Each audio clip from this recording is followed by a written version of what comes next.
Broadcasting live from the Business RadioX studios in Atlanta, Georgia, it's time for GWBC Radio's Open for Business. Now, here's your host. Welcome to another exciting and informative edition of GWBC Open for Business Radio. Stone Payton here with you this afternoon, and you guys are in for a real treat. Please join me in welcoming to the broadcast founder with Sarilla, Miss Sara Delaney. How are you? Hi, Stone. I'm great. How are you today? I am doing well. Delighted to get a chance to visit with you and learn about the work that you're up to. In fact, that's probably a good place to start. Could you give us a little primer, mission, purpose? What are you out there trying to do for folks? Sure. Well, we are a proud member of WeBank, and we're based in Asheville, North Carolina. I'm the founder of Sarilla, which is a social enterprise. I've been working with people in Rwanda since 2007. So Rwanda is a small country in East Africa, producing some of the best tea in the world, among many other things, and really served as an inspirational country that I actually used to live in and really changed my life. I came back to the U.S. and started a nonprofit foundation, which we still operate, to provide services for women who have a history of trauma. We have a resiliency program through that foundation, and we also offer seed funding and emergency relief for different issues, specifically related to trauma, poverty, substance abuse, and addiction. But I started Sarilla as really the economic driver. So we've got this amazing sparkling beverage, which is 0% alcohol. The main ingredient I use in that is Rwandan tea. We use the whole tea leaf. So you're getting the health benefits, the rich flavor. We don't use any powders or syrups or refined sugar. So it's better for you. It's better for the environment and better for our partners in Rwanda. So that's our primary product line. We're selling that throughout the U.S. now, mainly on the East Coast. We have it in cans, and we're getting ready to launch our kegs again, which we started to do right before the pandemic shut down. But I'm super excited to get our tea on tap back into breweries, bars, and restaurants. And we're starting to work with college campuses as well. My mission for 2022 is to get into as many bars, especially in like college towns wherever alcohol is served, we want Sarilla to be served too. Well, you certainly have a lot of irons in the fire, as my mother would say. You're accomplishing a great deal with this vehicle. What drove you toward the beverage industry? Yeah, well, I am in recovery myself. I'm sober 15 and a half years. I got sober in my 20s, and alcohol really caused a lot of problems in my life, and definitely, generationally in my family. And so, I just was really excited to kind of delve into living a sober life that was clean and healthy, but also like full of fun. And when I quit drinking, I was just I was concerned, right? That's really to put it mildly, but I was concerned about the lack of choices. I was concerned about how I would socialize. I remember thinking I was not married at the time. And I just remember thinking, oh, what am I going to drink on my wedding day if I can't have champagne? And so that was kind of a driver, I would say, to really create like a fun celebratory beverage that, felt like I was included. And I'm excited and heartened to know about how many people are choosing, whether it's, just for health reasons or addiction reasons, or, just kind of testing the waters of maybe drinking a little bit less alcohol these days. There's a lot of people who are going that route and choosing that lifestyle, but still want to be social and have a good time and want something fun to drink besides like chlorinated club soda or sugary sodas or juices, you know? So that was like a big personal motivator. And I also saw the market opportunity there, and kind of where things were trending. And then combine that with my passion and love for Rwanda. And then the fact that I had like this amazing ingredient with me. I started working with the tea to make a beverage. And I went to the Southeast Beverage Institute here, learned how to keg and create a carbonated beverage.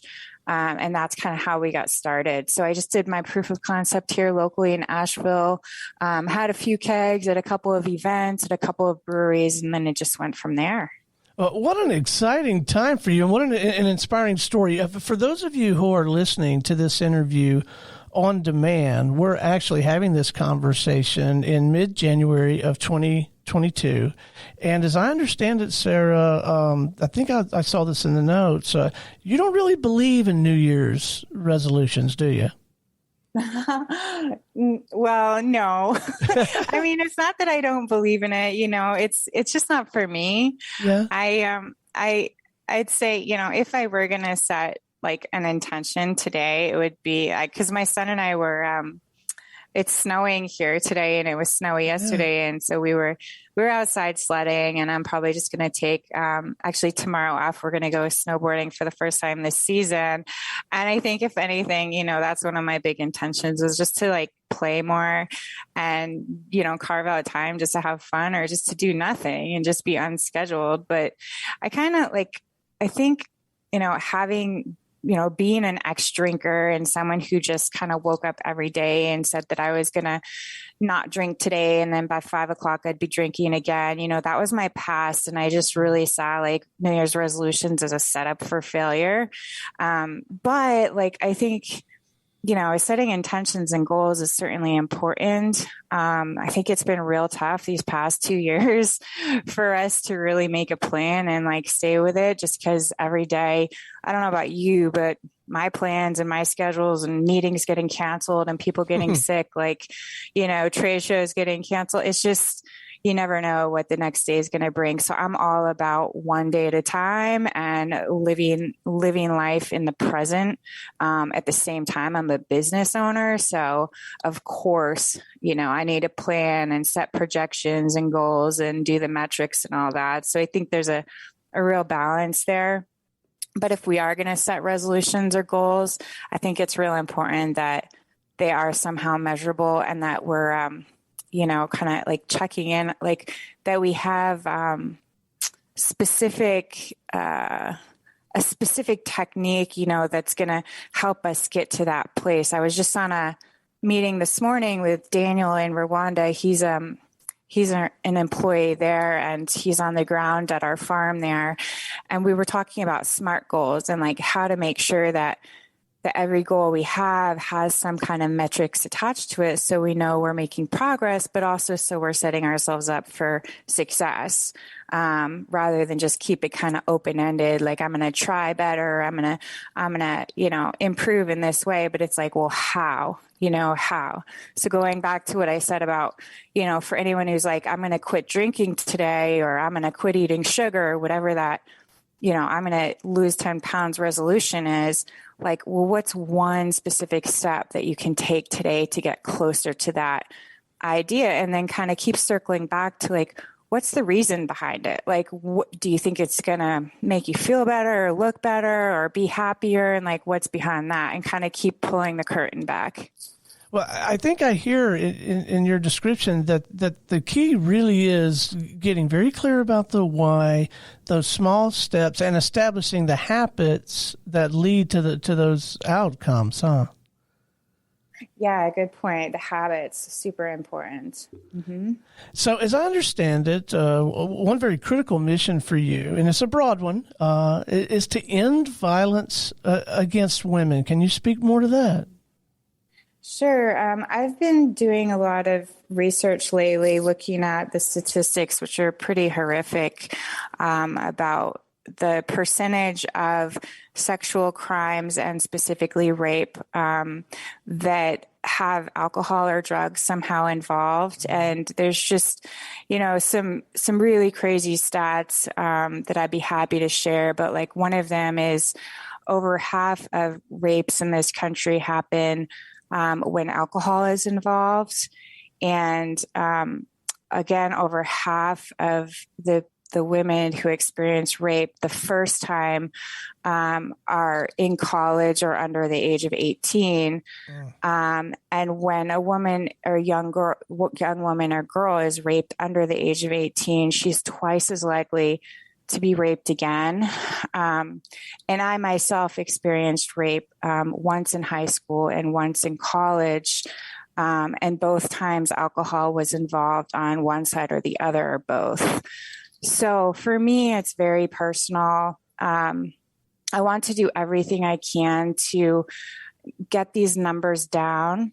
And I do believe that, again, back to my goal of having Sarilla wherever alcohol is served, that's just one thing we can do. But also partnering with community organizations and nonprofits to make sure the tools are in place for the venues, for example, that are serving alcohol. Like, what are the resources they have to help in the preventative measures? And then what are the resources, let's say, on college campuses? What are the resources for women who are recovering from this kind of a trauma? So wherever possible, I want to be involved in the communities where we're working in order to help this from happening to other young women. You used the moniker, the phrase early in the conversations, I think, social enterprise. Is that a formal designation? Is it just reflective of some disciplines that you try to exercise? Say a little bit more about that. Oh, that's a great question. Social enterprise to me is really, it's not necessarily a third-party audit or a certification, but we are pursuing benefit corporation status, which is a pretty rigorous program to go through with a lot of metrics that you have to hit to show the commitment to more than just a profit-making organization. So social enterprise to me really means that we're committed to the triple bottom line. So yes, we're a for-profit organization, but we also are very involved in social initiatives. We have a social mission that goes along with our profit-making mission. Of course, we are accountable to investors. At the same time, we do have a nonprofit foundation attached to our business, and we want to do everything we can to do good in the world with the money that we do make. So as part of that, I think many organizations, and I think I saw in the notes where this is the case with yours, that you make a real effort to make sure that your products are produced ethically. I'd love to hear a little bit more about what that means, produced ethically. And then at a more tactical kind of level, I mean, how do you know? How do you make sure that that's what's happening? Right. So in my 20s, I worked on the fair trade side of things. So I worked with the agencies that certified brands and producers as being fair trade. I also worked with some other community organizations that really tried to make sure that businesses were operating in an ethical way. So it depends, on what the industry is, but there's ethics related to, of course, treatment of people, treatment of the environment, animals, the whole 9 yards. The fair trade certification system, I think, is a great starting point for businesses that are sourcing certain ingredients that are fair trade certifiable. But it's not enough. It's kind of scratching the surface there of like really basic elements that need to be in place to be sure your business partnerships are ethical on a global level when you're sourcing ingredients from developing countries specifically. So we do participate in that system. We also are building our own farm to grow our own ingredients and partnering with 55 women in Rwanda who are part owners in this business there, where we're growing botanicals that can be blended into an herbal tea product that we sell in Rwanda. And then we're also going to be importing the herbals to use in future Sarilla flavors. And so that, I feel like, is a model that goes beyond fair trade, where we're truly partnering with the people growing the ingredients that we're using in this manufactured product, making sure that there's upward mobility, that there's seed funding if they want to start their own business, that they have access to resources that, any employee in the U.S. should have access to, that they have access to information, that they're empowered, with the information that we have on this side as well. And we're also using regenerative agriculture processes in our growing. So anything we can do to really help the climate change crisis. I do believe that that's the primary farming method that, we all need to really start using in order to not only like stop the climate change crisis, but also to potentially turn around the damage that's already been done to the planet. This must be, and I don't mean to suggest for 1 minute that your work doesn't have its own set of challenges. I'm sure it does, but this must be incredibly rewarding work. Yeah, it really is, Stone. I mean, I'm in a lot of like entrepreneur groups, and I hear, the fatigue in a lot of voices, like trying to build your own business. And it can be exhausting, like it can be discouraging. And I know a lot of people who kind of give up, or, just maybe don't find the same kind of rewarding, I guess. I don't know what it is, but you're so right. I'm definitely, I feel like I'm on my path, and I've been on the other side though. Like I've worked for, I've had jobs that I just kind of dread going to, or work for big corporations that I get to that point where I'm like, what is my purpose here? Like, how am I making a difference really in the world? And so I'm glad that I had those experiences too, because now I know what it can feel like to be on the other side. So yes, it's a lot of work, but I'm grateful to have an awesome support network and to be part of some really great mentoring communities and peer support groups that I don't, as much as I'm working from home right now, I usually don't feel too alone in this. So I'm excited, like for the next chapter in building this business. So you've had an opportunity to share your insights, your experience, your perspective in a TED Talk. What was that like? Oh my gosh. It was a lot of work. I would say it took me about 6 months to get ready for that. And I had a great coach here in Asheville who really worked with me on my speech. But I would say more than even the speech itself, he helped me almost like a therapist. Like he helped me tap into the feeling that I really wanted to convey with my message. And it required me to get really deep and personal into my own healing journey. And it was really intense at that level, more than I could have expected, because I chose a very personal topic too. And then, to actually get up there. I mean, this was before, when everything was still in person. Luckily, I think I hit like the last in-person event. I think there were 500 people in the theater. Wow. And the actual day was just, I used to have kind of stage fright. And so to get over that was also a big challenge. But luckily I had like a lot of time and support and practice. And But no one prepared me for what it would actually be like to step on stage. Like, it was pitch dark in the auditorium and I couldn't see anyone. And then there were some really strange sounds coming from the audience.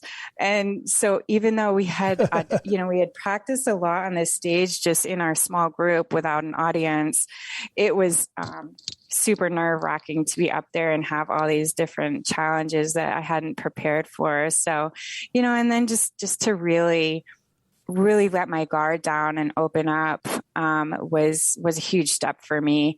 It was a huge step in just my personal journey, but also to get to where I am right now with my business.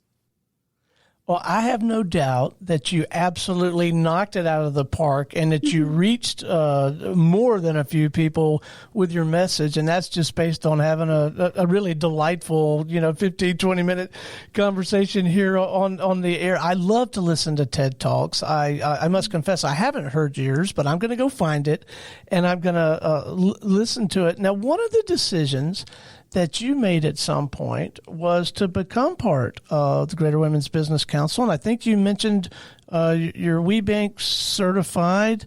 What compelled you to make that decision and how has that served you, if it has? Yeah, definitely. I think it's really important. I went to I did my undergrad at Simmons College, which is an all women's school in Boston. And, I think it's really important to stay connected with these communities that really celebrate women, and also to just stay connected with programs like this that continuously show us role models, because it's important to have something to strive to. And I feel like we're not alone, and there just aren't that many female founders and leaders that I interact with on a daily basis in my everyday life. So this really expanded my network. And I would say, even on a bottom line impact, we get customers who have found us specifically because we are women-owned certified. So I think it's helped us on that level as well. I definitely recommend the program to other female founders, and I'm in the CPG space, so there's some benefits associated there too, with like certain grocery store chains that are actively seeking out women-owned brands.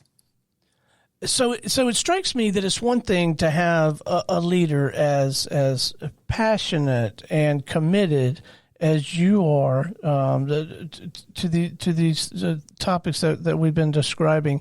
Clearly, another, I would think, in the recruiting and selecting and developing and nurturing and building that culture.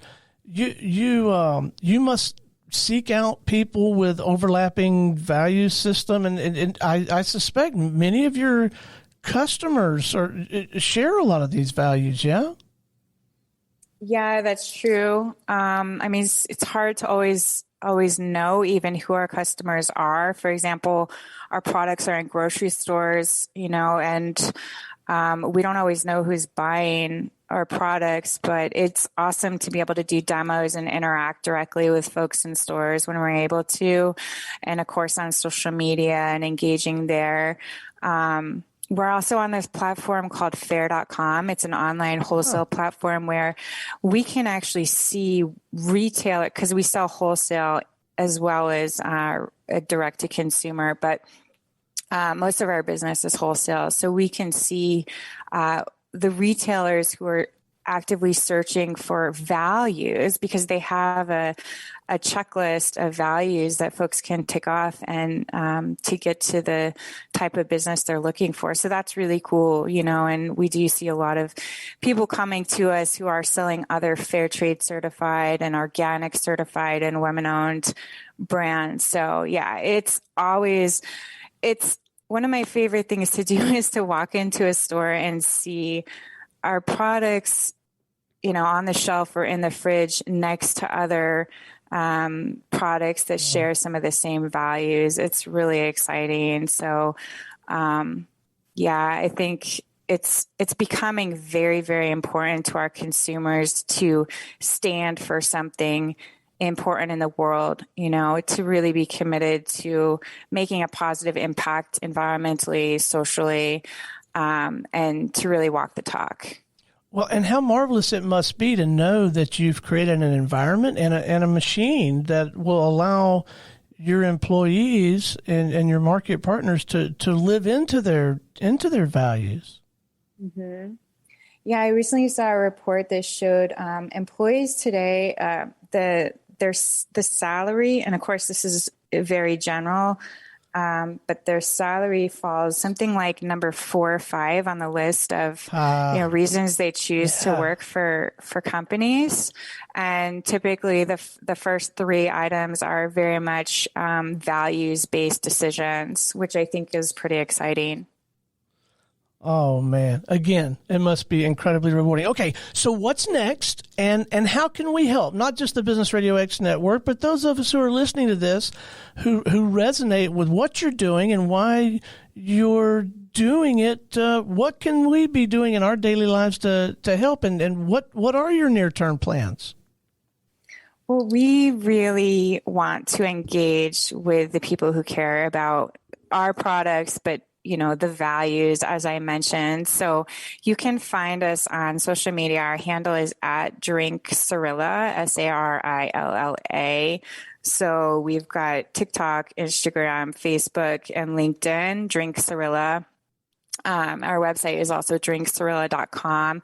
And I'm actually the one who does our emails. I rarely send them out, but when I do, it's really an important message. So I love getting new subscribers to our email. And then my favorite thing is when someone actually responds to one of my emails and we have a conversation that way. So I'm very much involved in the day-to-day business, and any of those handles, I will also see those messages. But even if, folks are not choosing my products, I just encourage you always to kind of look behind the label of what you are buying. I mean, every time we spend money at the store, we're casting a vote.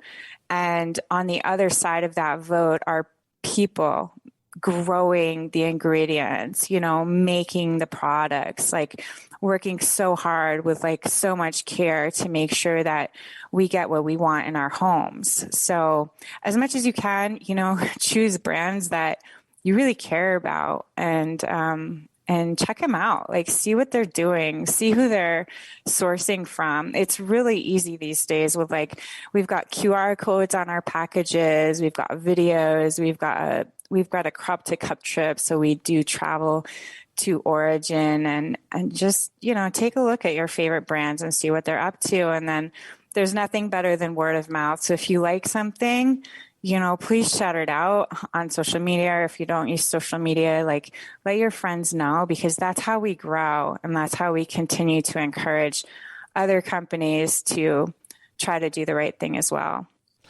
All right. One last time, let's make sure that we leave our listeners with some points of contact. So, the LinkedIn, the website, whatever's appropriate. I want to make sure that they can reach out and learn more and maybe even have a conversation with you or someone on your team. So if you would share again some key points of contact. Oh, yeah. And Stone, one other thing, we're getting ready to do a big fundraise. We're doing a seed round with I Fund Women. And so over the next month, if folks do connect with us by email or social media, which is at Drink Sarilla, Sarilla, like gorilla, or drinksarilla.com, then they'll get an update on when we launch our I Fund Women campaign. And so people will have an opportunity to contribute towards that campaign to help us launch this Safety Sarilla in Bars program this year that I mentioned before. So that's a really important way that people can get involved. And if you have questions about that social campaign, the community building part of it, we're also looking for ambassadors and activists in the different cities where we're launching this year. Well, Sara Delaney, founder with Sarilla, it has been an absolute delight having you on the show this afternoon. You're doing such important work, and I have found the conversation and the information absolutely inspiring. Thank you so much for investing the time to visit with us. I appreciate it. Thank you, Stone. It's been a great conversation. All right, this is Stone Payton for our guest today, founder with Sarilla, Miss Sara Delaney, and everyone here at the Business RadioX family saying we'll see you next time on GWBC's Open for Business.